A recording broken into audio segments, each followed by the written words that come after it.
Assalamualaikum warahmatullahi wabarakatuh. Kami dari kelompok 3, pada kesempatan ini kami akan membahas tentang materi mengenai pengendalian internal. Langsung saja pada pembahasan, yaitu mengenai definisi pengendalian internal. Institut Akuntan Publik Indonesia mendefinisikan pengendalian internal sebagai suatu proses yang dijalankan oleh Dewan Komisaris, manajemen, dan personel lain entitas yang didesain untuk memberikan keyakinan memadai tentang pencapaian 3 golongan berikut ini. Pertama, keandalan pelaporan keuangan. Kedua, efektivitas dan efisiensi operasi. Dan yang ketiga adalah kepatuhan terhadap hukum dan peraturan yang berlaku. Kemudian definisi lain pengendalian internal adalah usaha atau tindakan-tindakan yang tepat dan terintegrasi yang harus dilakukan untuk mencapai tujuan.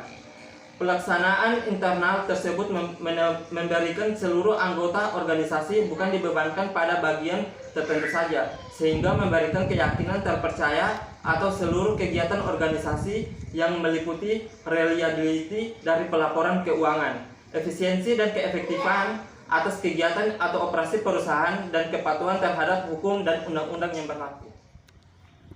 Selanjutnya, komponen pengendalian internal yang saling berhubungan, yaitu yang pertama, lingkungan pengendalian. Lingkungan pengendalian menetapkan suasana dari suatu organisasi yang mempengaruhi kesadaran akan pengendalian dari orang-orangnya. Aktivitas pengendalian. Aktivitas pengendalian adalah kebijakan dan prosedur yang membantu meyakinkan bahwa pemerintah manajemen telah dilaksanakan. Yang ketiga, informasi dan komunikasi. Sistem informasi dan komunikasi yang relevan dengan tujuan laporan keuangan, yang meliputi sistem akuntansi, terdiri dari metode pengumpulan biaya dan catatan-catatan yang disepakati. Yang terakhir, pemantauan. Pemantauan adalah suatu proses yang menilai kualitas kinerja pengadilan internal suatu entitas pada suatu waktu. Perkenalkan, nama saya Selvia Rahim, stambuk C30118055. Pengertian SPI. Sistem pengendalian intern merupakan suatu perencanaan yang meliputi struktur organisasi dan semua metode dan alat-alat yang dikoordinasikan, yang digunakan di dalam perusahaan dengan tujuan dan kebenaran data akuntansi, mendorong efisiensi, dan membantu mendorong dipatuhinya kebijakan manajemen yang telah ditetapkan.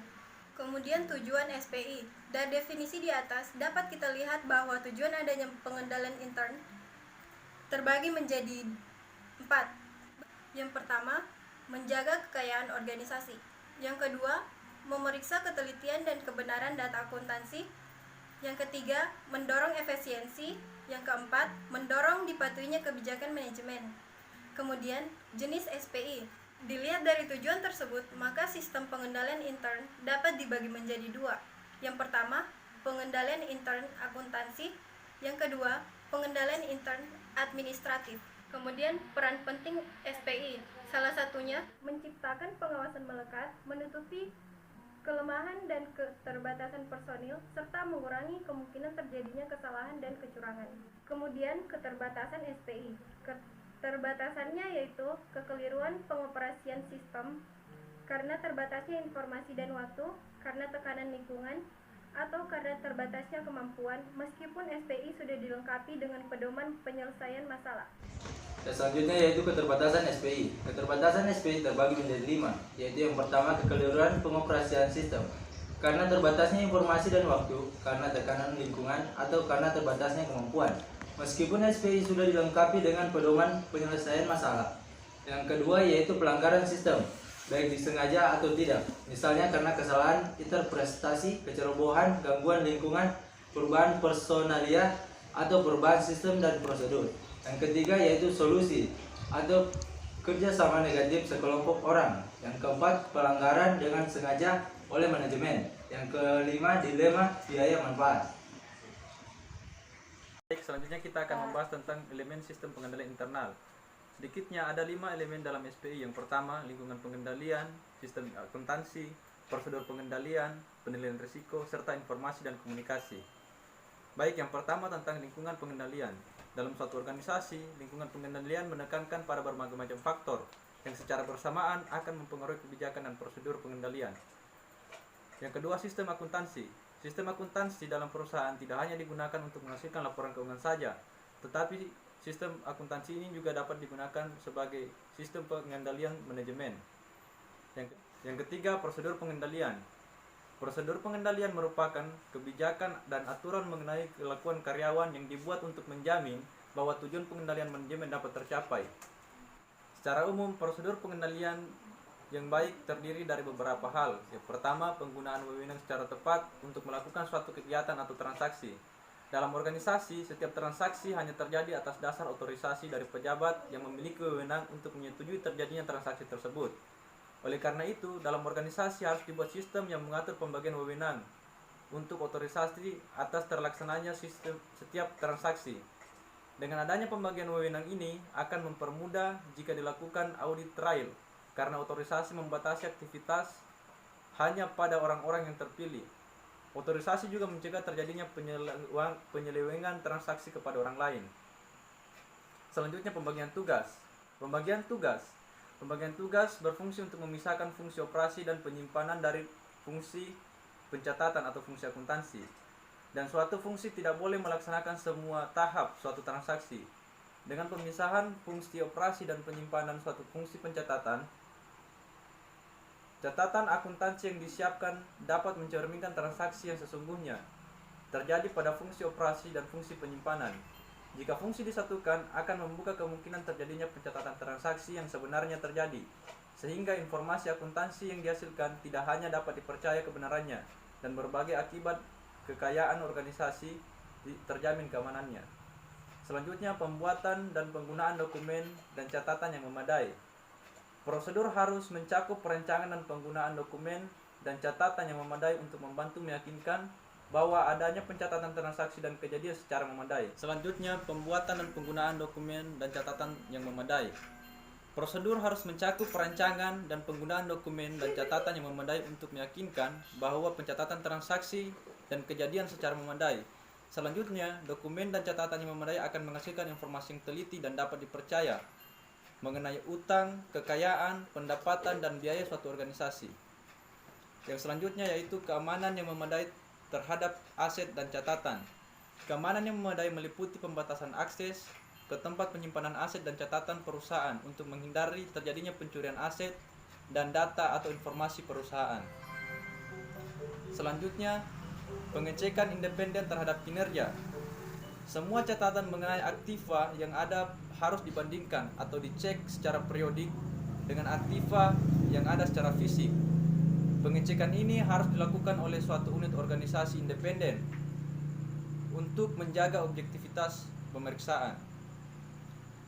Elemen selanjutnya yaitu penilaian risiko. Semua organisasi memiliki risiko.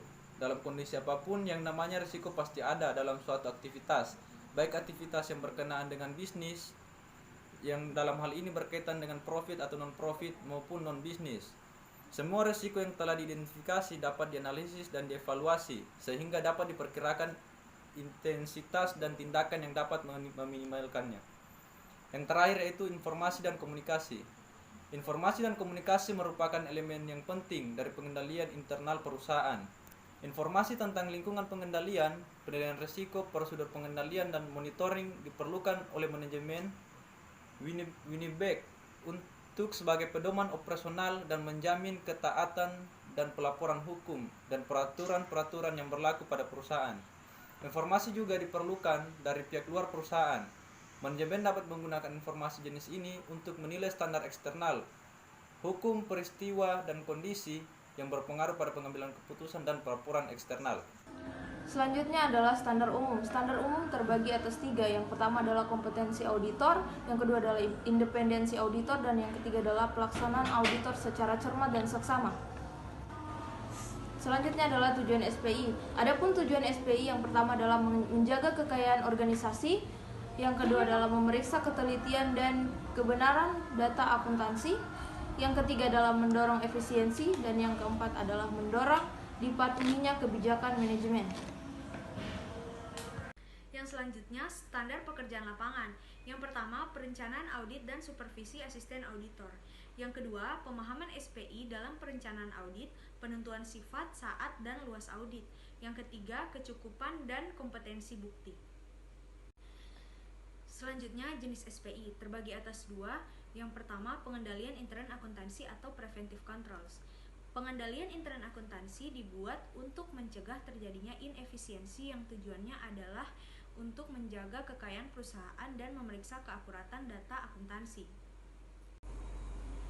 Yang kedua, pengendalian intern administratif atau feedback controls. Pengendalian administratif dibuat untuk mendorong dilakukannya efisiensi dan mendorong dipatuhinya kebijakan manajemen. Kemudian masuk di perolehan pemahaman tentang pengendalian internal dalam standar pelaporan. Yang pertama, kesesuaian laporan dengan SAK. Kedua, konsistensi penerapan SAK. Ketiga, kecukupan pengungkapan. Keempat, pendapatan auditor. Sistem pengendalian internal merupakan suatu perencanaan yang meliputi struktur organisasi dan semua metode dan alat-alat yang dikoordinasikan yang digunakan di dalam perusahaan dengan tujuan untuk menjaga keamanan harta milik perusahaan, memeriksa ketelitian dan kebenaran data akuntansi, mendorong efisiensi, dan membantu mendorong dipatuhinya kebijakan manajemen yang telah ditetapkan. Selanjutnya, mendokumentasikan pemahaman audit. Ada 3 metode yang biasanya digunakan untuk mendokumentasikan pemahaman struktur pengendalian inter adalah dalam bentuk naratif, bagan arus, dan kuesioner pengendalian inter. Hal ini dapat digunakan sendiri-sendiri atau bersama-sama seperti diuraikan di bawah ini. Yang pertama itu naratif.